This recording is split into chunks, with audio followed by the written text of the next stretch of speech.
बिहार में voter list revision पर supreme court में सोमवार यानी 28 जुलाई को सुनवाई होनी है।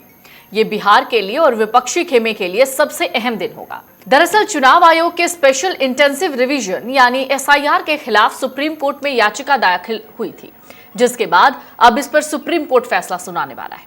इससे पहले कोर्ट ने चुनाव आयोग को एसआईआर के डॉक्यूमेंट में आधार, राशन कार्ड, वोटर कार्ड जोड़ने पर विचार करने को कहा था। हालांकि इसके बाद किसी भी तरीके का अपडेशन चुनाव आयोग की तरफ से नहीं आया। इधर इसी बीच बिहार में विधानसभा चुनाव से पहले हुए वोटर लिस्ट के विशेष गहन पुनरीक्षण यानी एसआईआर स्पेशल इंटेंसिव रिवीजन के अभियान का पहला चरण भी पूरा हो गया है।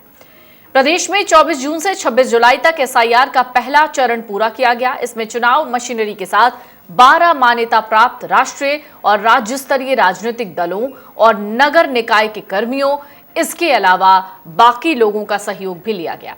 26 जुलाई को पुनरीक्षण को लेकर बीएलओ और आम मतदाताओं द्वारा ऑनलाइन गणना फॉर्म अपलोड किए जाने को लेकर चुनाव आयोग का विंडो ईसीआई नेट बंद कर दिया गया है।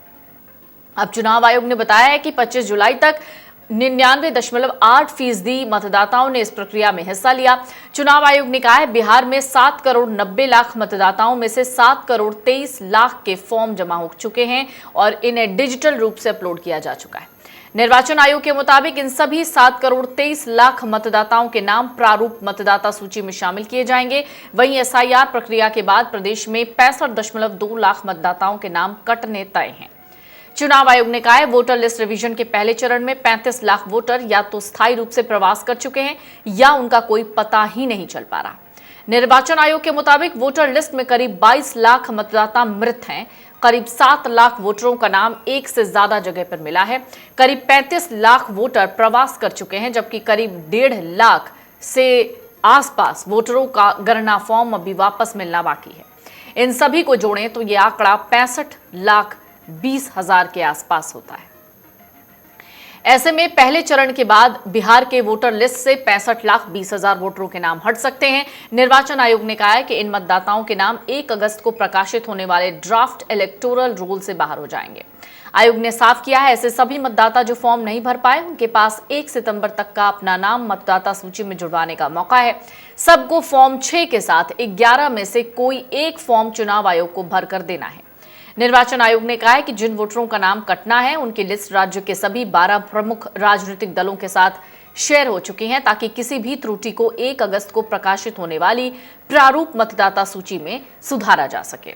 इधर association for democratic reforms ADR ने चुनाव आयोग पर सुप्रीम कोर्ट में गंभीर आरोप लगाए। एडीआर का दावा है आयोग ने बिहार के मतदाताओं के साथ धोखाधड़ी की है और सुप्रीम कोर्ट के पुराने फैसलों की खुली अवहेलना की है। एडीआर ने सुप्रीम कोर्ट में चुनाव आयोग के दावों पर जवाब दिया। एडीआर ने ईसी के उस दावे को गलत बताया जिसमें कहा गया कि चुनाव आयोग को नागरिकता जांचने का संवैधानिक अधिकार है।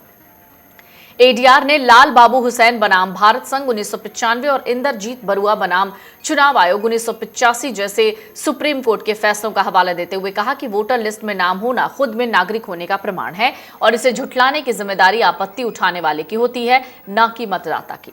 ईसी की उस दलील पर भी एडीआर ने सवाल उठाए जिसमें आधार कार्ड, राशन कार्ड को दस्तावेज मानने से इनकार किया गया।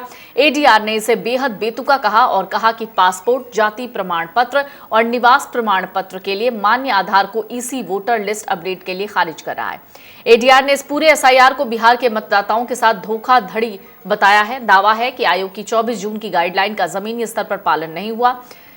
ब्लॉक लेवल ऑफिसर बीएलओ घर घर जाकर फॉर्म देने वाले थे, लेकिन कई लोगों ने शिकायत की कि उनसे बिना मिले ही फॉर्म ऑनलाइन जमा कर दिए गए। यहां तक कि दावा किया गया कि मृत लोगों के भी फॉर्म जमा कर दिए गए हैं। एडीआर ने आरोप लगाया कि इस प्रक्रिया में इलेक्टोरल रजिस्ट्रेशन ऑफिसर यानी ईआरओज को मनमानी करने की खुली छूट दे दी गई, जिससे लाखों लोग वोटर लिस्ट से बाहर हो सकते हैं। एक और अहम सवाल एडीआर ने उठाया कि जब 2025 के लिए वोटर लिस्ट पहले ही जनवरी में अपडेट हो चुकी है तो फिर चुनाव से पहले इस तरह की जल्दबाजी क्यों? जनवरी की प्रेस रिलीज में खुद बिहार के सीईओ ने बताया था कि 12.03 यानी 12,03,000 नए नाम जोड़े गए और 4,09,000 नाम हटाए गए। एडीआर ने यह भी कहा कि ईसी ने यानी इलेक्शन कमीशन ने 2003 की वोटर लिस्ट को नागरिकता का आधार मानते हुए उसके साथ रजिस्टर्ड वोटरों को ही शक के घेरे में डाल दिया।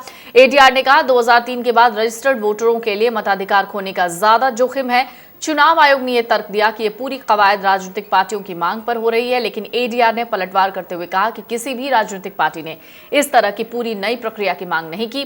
पार्टियों की शिकायतें केवल फर्जी वोटर्स जोड़ने और असली वोट काटने को लेकर थी। बिहार में 24 जून से शुरू हुआ ये विशेष संशोधन अभियान 30 सितंबर तक चलेगा। चुनाव आयोग के मुताबिक अब तक 7 करोड़ 23 लाख लोगों ने फॉर्म जमा कर दिए हैं। करीब 65 लाख लोगों के नाम हटाए जाएंगे। 1 अगस्त से 1 सितंबर तक आपत्तियां दर्ज होंगी। 1 अगस्त को वोटर लिस्ट का ड्राफ्ट जारी होगा, जबकि 30 सितंबर को फाइनल वोटर लिस्ट जारी की जाएगी। सुप्रीम कोर्ट में इस मामले की जो सुनवाई है 28 जुलाई को होनी है। अगर आप ये वीडियो YouTube पर देख रहे हैं तो हमारे चैनल को सब्सक्राइब कर बेल आइकन दबाएं और Facebook पर देख रहे हैं तो हमारे पेज को लाइक करें।